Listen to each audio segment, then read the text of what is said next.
good, VZ? And we back with another video.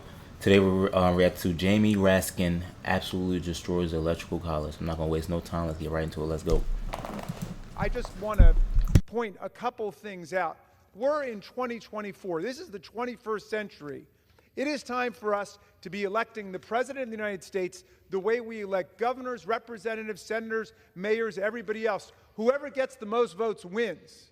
We've had 5 popular vote losers become president twice in this century, in 2000 and 2016, under the creaky, antiquated, and obsolete mechanisms of the Electoral College, which is so subject to fraud and manipulation. And as we saw in this very chamber, the Electoral College can get you killed in the 21st century because it offers more opportunities to strategic bad faith actors like former President Donald Trump to try to revisit a result and reopen a result in an election. So we need to be moving forward to a national popular vote for election. We spend tens of millions of dollars a year all over the world teaching people about democracy, and the one thing they never come back to us with when they're writing a new constitution is the idea that, oh, you know that electoral college thing you have? We think we'll import that to our country. We never hear that, right? So we should be able to learn from our own experience and from the experience of democracies around the world. I want to thank. I like that, man. I didn't know a lot about Jamie Raskin, but he's an intelligent brother, man. He's very intelligent. I like what he stands for. It's not a lot of honest people out here, like Miss Jasmine Crockett. So I like him a lot. Let's go. The gentlelady for yielding and for organizing us in this special order hour on the most important problem of our time, which is democracy. Will we have democracy, or will we lapse into some other form of government like autocracy or theocracy or plutocracy? So I want to thank Ms. Ramirez for her leadership, and thank you for leading us in that beautiful and moving moment of silence for the victims of the terrorist attack on our country on 9/11. So a true Republican president, the founder of the Republican Party, spoke of government of the people, by the people, and for the people. And that's been the beautiful, tantalizing vision of America, but we can't say that's how America began. We began as a slave republic of white male property owners over the age of 21 years old.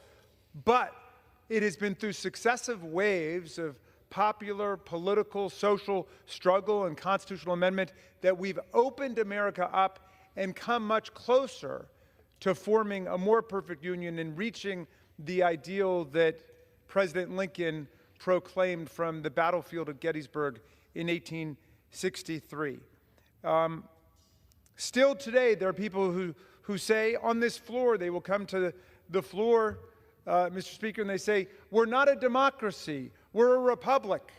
And they think that they've struck some kind of knockout blow against the overwhelming sentiment of the American people, including President Reagan, who gave a great speech in Europe about American democracy and never once used the word republic, but constantly invoked democracy. And yet there are people who say, we're not a democracy, we're a republic. Well, what's a republic?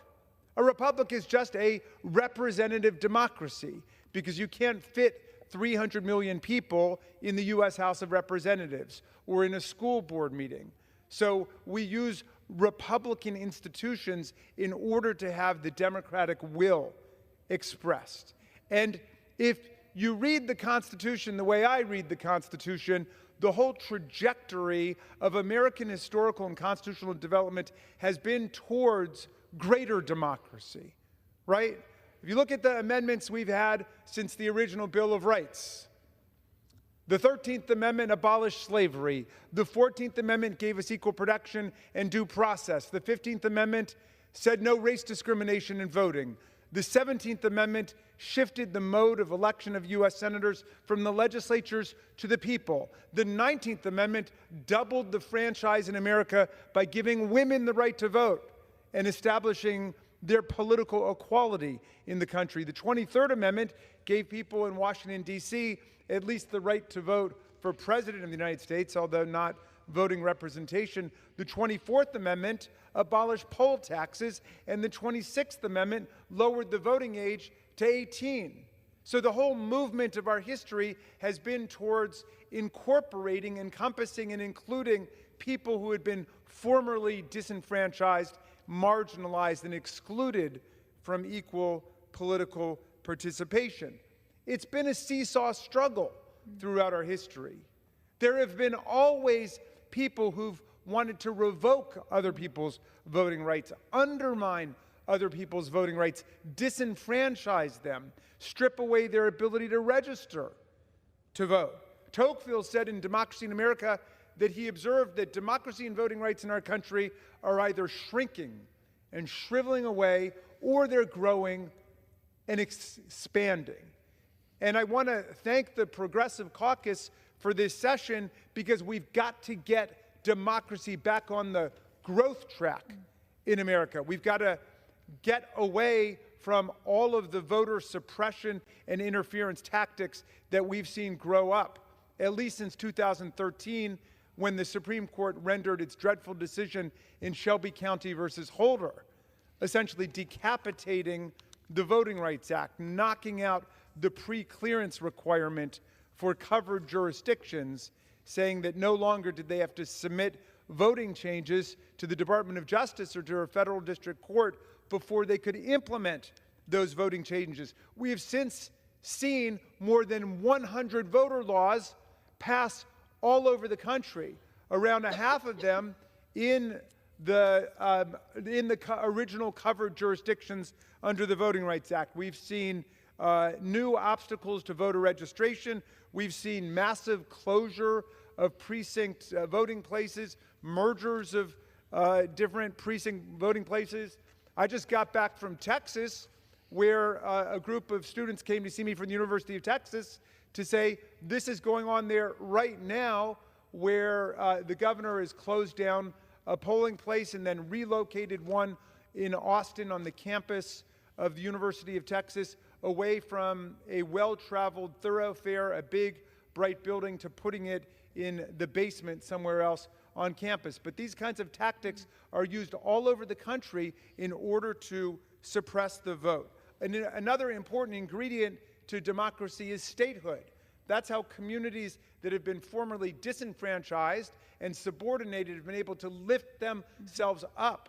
We are in the nation's capital, which is the only nation's capital on the planet Earth, which is not represented in their own national legislature. 713,000 tax-paying, draftable U.S. citizens are completely disenfranchised in the House of Representatives and in the U.S. Senate. They don't have representation. If you told the people of Paris they could not be represented in l'Assemblée nationale because they breathe the same air that other people's representatives breathe, you would have another French Revolution on your hands. And when we passed in the 117th Congress the D.C. statehood legislation, and I was one of the floor leaders for that, I had the honor of telling the people of Washington, D.C. this: thank you for having a bona fide, real political grievance and not coming down here and beating the daylights out of our police officers the way that the MAGA mob did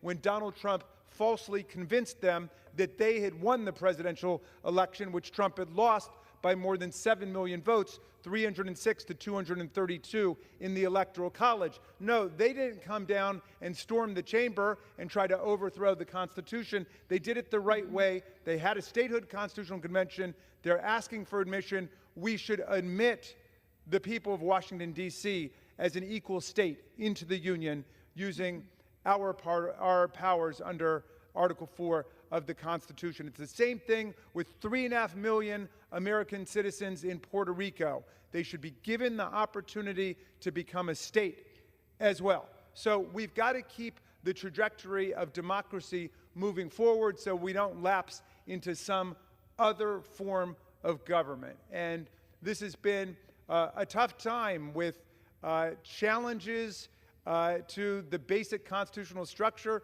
Presidential candidates saying, just set the Constitution aside. We saw a violent insurrection supporting a political coup in this very chamber.